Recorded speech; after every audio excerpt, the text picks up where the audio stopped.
welcome back to Libib's BookTube channel. My name is Kaylin and welcome back to another new Thursday bookish video. Today I'm going to be talking about some books that I've recently hauled, and I've been like waiting to do a book haul since 5 ever, so now that I finally got some books collected, I can finally do this haul. Also, I got this cool shirt that says caffeine please and 2018 mood right there in a shirt. And don't mind me, I'm watching my spring book haul round 2 because I knew I was leaving out a couple of books since between then and now that I had to go find. So as you can see over here, I have a giant-ish stack of books that I've acquired from Barnes & Nobles recently and everywhere else under the sun, so let's get into it.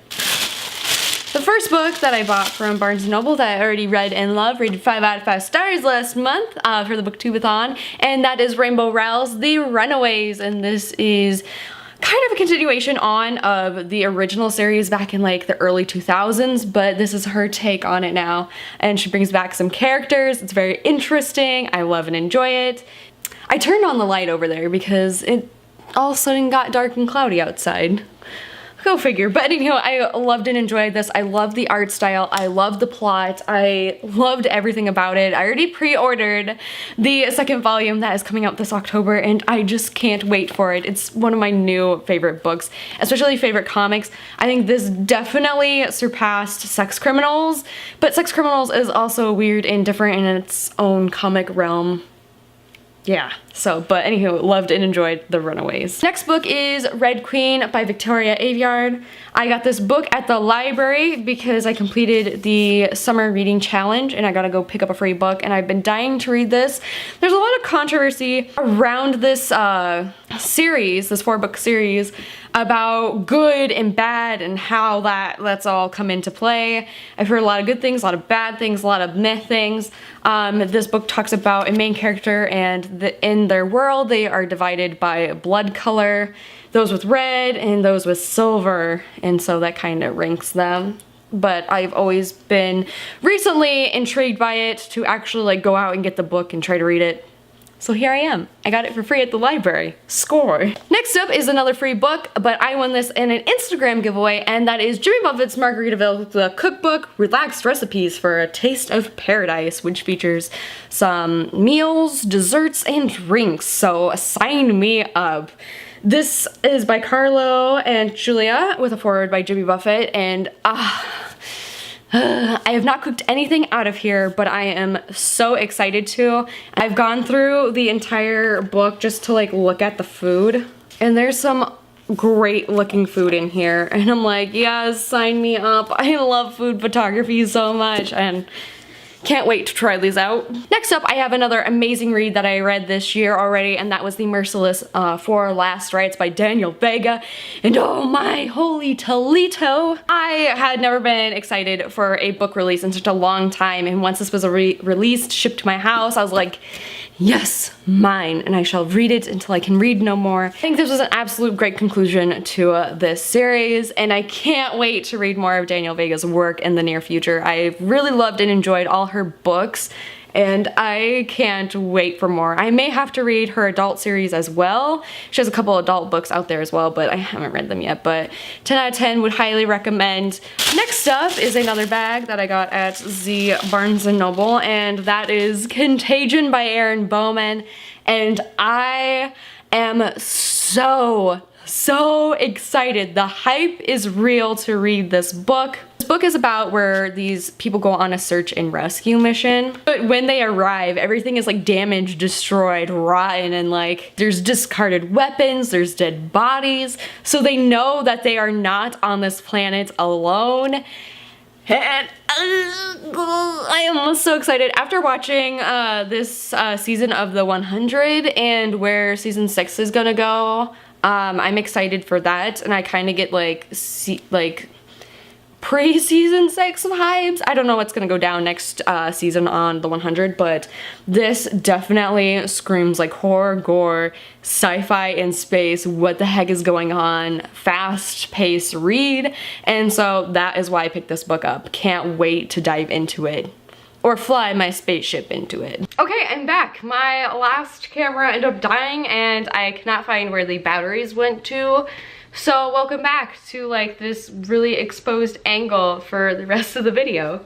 The next book that I was wanting to talk about, and then my battery died on my camera, is Sarah J. Maas's Catwoman Soul Stealer. I got this at Target and it's a signed copy. I was like, 2-in-1 combo? Heck yes. They said that the signed copy online wasn't going to be available in stores, which I called BS to because they had the Batman signed copy in stores as well. So I was like, they should probably have this one. I have read Throne of Glass by Sarah J. Maas, but that is the only Sarah J. Maas book I have ever completed. I'm still like in the middle of Crown at Midnight, and that was like 2 years ago at least, and I still haven't continued on with it. So I have really low expectations going into Catwoman, because while Batman was all right, the more I think about it, it's a 3-star read for me because of the things that went on the book and how the evil villain was portrayed and like what all went down with that. So I have low expectations going into this. I hope I really like and enjoy it. We have Selena Kyle as Catwoman, and when the bat's away, the cat will play. Time to see how many lives this cat really has. Plus, I think this is my favorite cover out of the entire DC 4-book series. That's a thing. I have not read Wonder Woman. I'm not a fan of Wonder Woman, but I have read the Batman one, and I'm going to read this one. I don't think I'm going to read Superman by Matt and Dave LaPena because I'm not a Superman fan either. So can't wait to dive into this book. Next up, I have another book. I went to Walmart and I could not believe my eyes when I saw it because my Walmart book section is kind of boop. Both of them. I don't even like go to the one Walmart because it doesn't even have really a book section, but the one that's closest to me had The Darkest Legacy by Alexandra Bracken, and look at it. It's a signed copy. A signed copy at Walmart. I was like, hold the phone. Like, is that even a thing? I've read The Darkest Minds by Alexandra Bracken, the novella that's in between The Darkest Minds and Never Fade, but I have not continued on with this series because I've been emotionally scarred by The Darkest Minds and that little novella between the two books. And so I have been hesitant to continue on with the series, but with the YA adaptation coming out into theaters and this book coming out, I was like, you know what, I had to pick it up because it's a signed copy and I love and fully support Alexandra Bracken and every writing she does. I read The Dreadful Tale of Prosper Redding last year as well, and I absolutely loved and enjoyed that book, and I will literally buy anything she writes. When I get to it, the world may never know, but I'm hoping that now that I picked up this book, I can finally convince myself to read Never Fade. But we shall see, because the ending in The Darkest Minds was just so heart-wrenching, and I can't wait to pick this book up. This book is from Zoo's perspective from after The Darkest Minds original trilogy, so I don't know anything about it. I don't want to since I haven't finished the main trilogy yet. And last but not least, I have another bag of books that I got from Barnes & Noble, which I'm really excited to talk about these books because I went online and online books are cheaper. So I clicked on it instead of waiting to have it like shipped and delivered to my house. You can actually pick it up in store for that online price. And it saved me a lot of money because I'm teeter-tottering between getting a Barnes & Noble yearly subscription with them because I like Books A Million better, but here we are shopping at Barnes & Noble for most of my haul. The first book I'm going to talk about is Daughter of the Siren Queen by Trisha Levenseller, and I am reading the first book, Daughter of the Pirate King, which is somewhere over on my couch. I am reading it and I'm loving it and I'm flying through it, but this past week I had to take a break from reading because I have just been non-stop training or at work and I haven't had time to read. I'm getting back into reading this weekend since I'll have plenty of time this weekend off, and I picked this book up just in case I had enough time to read while I was doing some training up in Minneapolis, and I was like, oh my goodness, then I can just like plow through this book as well. So I bought this because I'm loving and enjoying the Daughter of the Pirate King, and so I'm like, you know what, I just need to keep this book on hand for when I finished that book, and the cover is really pretty. It's like shiny and then not in places. And up In the Deep by Adrienne Young. And I originally saw this book at Target, and then I was like, you know what? I think I know where I've heard that at, on BookTube, of course. And I went and like did some kind of research about it, and this book is the one that I was thinking of. It takes place in a Viking time, which holla ancestors, like woot woot. And not only am I excited about that, but this girl, I guess, is going into war. Her and her clansmen are gonna go fight in a war, and then she sees that her brother is on the battlefield and he is on the enemy side. And I just am like, whoo, that's not gonna go well.